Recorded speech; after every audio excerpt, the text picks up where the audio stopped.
Hello दोस्तों, खोज channel पे आपका स्वागत है। खोज चैनल आज जो कहानी लेकर के आया है उस कहानी का नाम है मेरा पहला प्यार।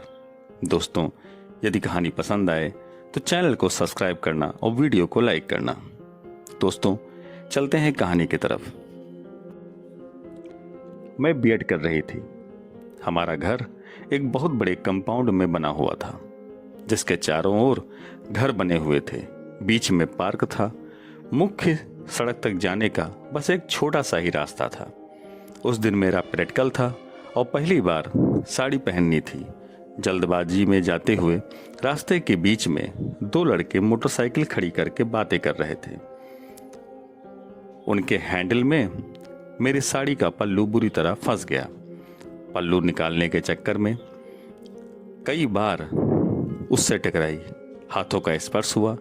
इन कुछ क्षणों के सामीप्य से मुझे एक अजीब सी अनुभूति होने लगी। पल्लू फट गया था। मुझे कॉलेज के लिए देर हो रही थी, इसलिए बड़बड़ाती हुई भागी। अगले दिन वह फिर वही नज़ारा। मैं संकुचित हो उठी, बच करके पास से निकलते हुए बोली, खड़े होने का और कोई रास्ता नहीं मिला? सबका रास्ता रोक करके खड़े हो जाते हो? जी मजबूरी थी, उनमें से एक बोला। आपका यह पल्लू वापस करना था। मैंने कहा, ऐसा करो, इस पर मिट्टी का तेल डालो और माचिस छुआ दो। अरे नहीं नहीं, हम तो इसे संभाल कर रखेंगे, नाक पोंछने के काम आएगा। मैंने बहस करना ठीक नहीं समझा और आगे बढ़ गई। आज मैंने जीन्स और टॉप पहन रखा था। मैं चुपचाप निकल रही थी कि उसने टोका, आज आपने साड़ी नहीं पहनी, क्यों? मैंने उसे घूरा और घूर करके बोला, आप पल्लू उड़ाती हुई चलती हैं ना? मेरी मोटरसाइकिल कह रही थी, अगर अब पल्लू फंसे तो मेरी झाड़ पोंछ के लिए रखना। थोड़ा आगे बढ़ी तो उसने पूछा, आपका नाम क्या है? क्यों बताऊं?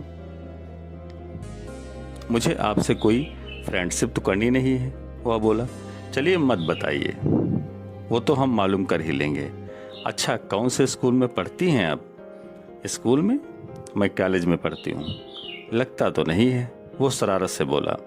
और आप तो लगता है प्राइमरी भी नहीं पढ़े। जरा सिविक सेंस नहीं?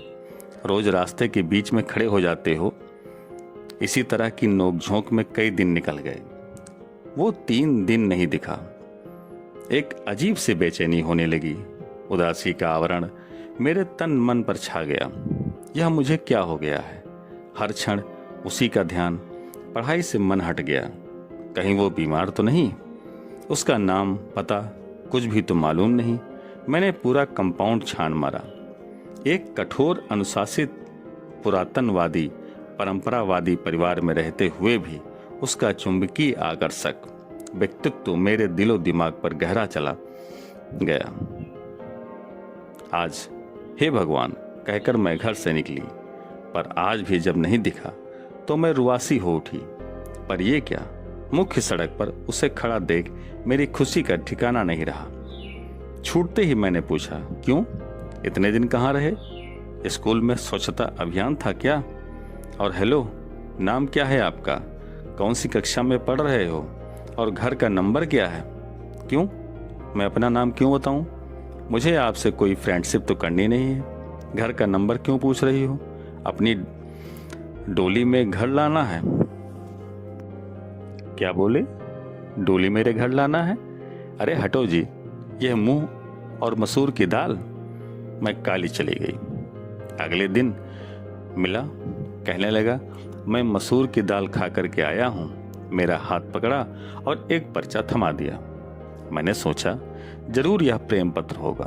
कॉलेज पहुंचते ही जल्दी जल्दी खोल करके पढ़ा जैसे कोई एप्लीकेशन हो। नाम शिवम, काम MBBS 4th ईयर, घर का पता 1 साल बाद बेंगलोर में इंटर्नशिप, फिर विदेश।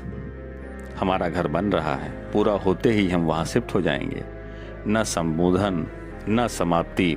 मेरे स्वाभिमान को चोट पहुंची। भावनाएं आहत हो उठी। अपमान सा लगा।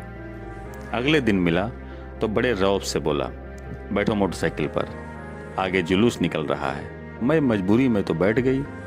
पर डर गई कहीं कोई देख न ले।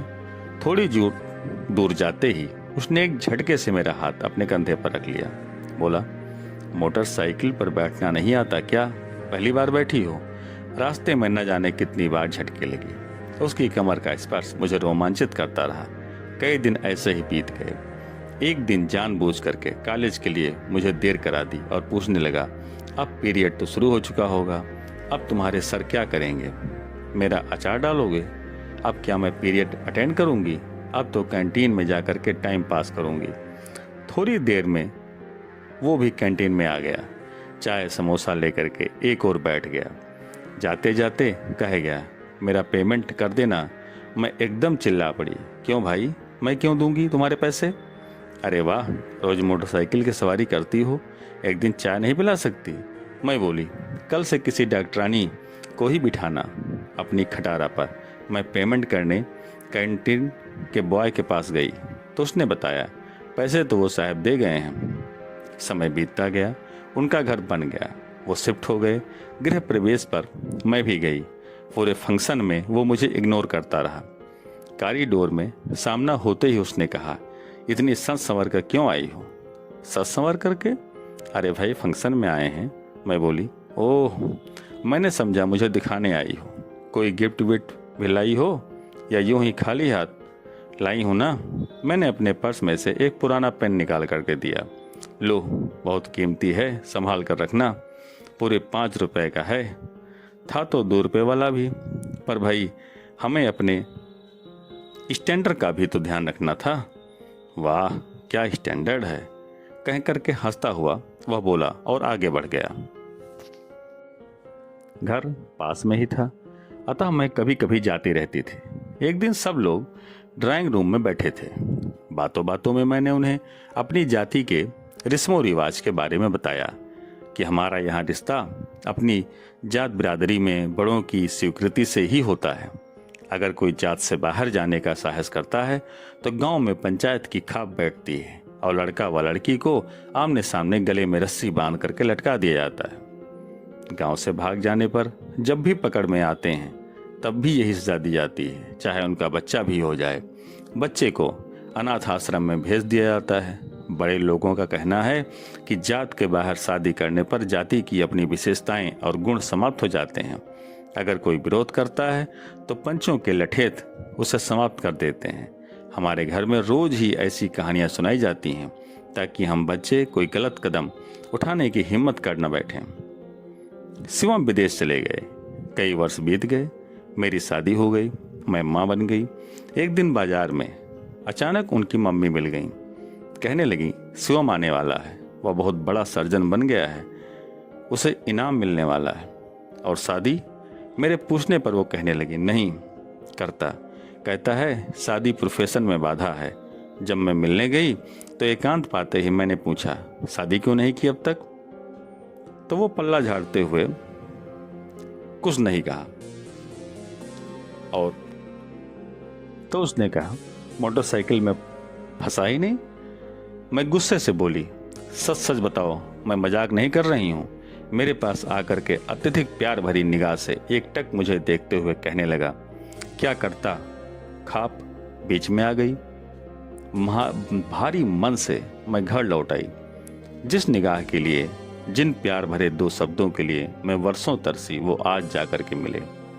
कभी कोई तो इशारा किया होता, मैं तो अनजाने ही नक्सिक स्नेह सागर में डूब गई थी। अगर समय रहते उसकी इस भावना का आभास भर हो जाता तो अपनी जाति के इस रस्म रिवाज से लड़ती तो जरूर। मम्मी शब्द सुन मैं वर्तमान में लौट आई। मेरे दोनों गाल गीले हो रहे थे। पहले प्यार का होना जितना आसान नहीं होता, ठीक उसी तरह उसे भूलना भी आसान नहीं होता है। पहला प्यार आपको उन चीजों से रूबरू करवाता है जिससे आप पहले कभी नहीं होते हो। पहले प्यार में आपको सभी चीजें अच्छी लगने लगती हैं। आप जवानी के दौर में होते हैं, उत्साहवर्धक होते हैं। जीवन में किसी घटना का होना केवल एक बार होता है, इसलिए वह घटना विशेष होती है। उसको भूलना बहुत मुश्किल हो जाता है। पहला प्रेमी आपके जीवन की प्रेरणा होता है, जिसे आप हमेशा याद करते हैं। किसी ने सही ही कहा है, अमूमन हर चीज का कोई विकल्प होता है। लेकिन पहले प्यार का कोई विकल्प नहीं होता है। पहले प्यार के दौरान हमें किसी भी चीज़ की अपेक्षा नहीं होती, क्योंकि यह ईमानदारी से विकसित होता है। पहले प्यार के बाद इंसान स्वार्थी हो जाता है। वह दोबारा प्यार में पड़ता है, लेकिन पहले की तरह प्यार में डूबता नहीं है। तो दोस्तों, यह कहानी आपको कैसे लगी? कहानी पसंद आई हो तो चैनल को सब्सक्राइब करना और वीडियो को लाइक करना। धन्यवाद। जय हिंद, जय भारत।